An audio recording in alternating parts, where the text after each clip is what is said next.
আজকে গ্রামে স্টাইলে চলতা বত্তা আমি করবো, আপনারা দেখেন।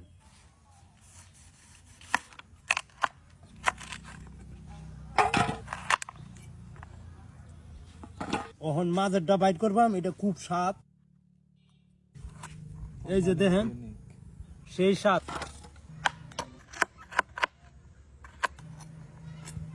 কাটা শেষ, অহনকালি দয়াম।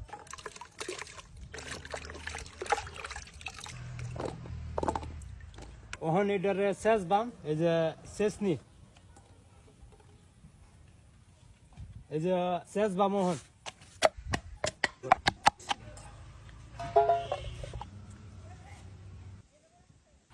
লবণ, কাঁচামরিচ, লঙ্কার গুঁড়া, শুকনা মরিচ, তো এটি দিয়ে ভর্তা করতেছি, খুব ইন্টারেস্ট হবে। এই যে আগে শুকনা মরিচ গুলা দিতেছি, তারপরে পেঁয়াজ আছে, পেঁয়াজ দেওয়া দিব, কাঁচামরিচ দেওয়া হচ্ছে এখন।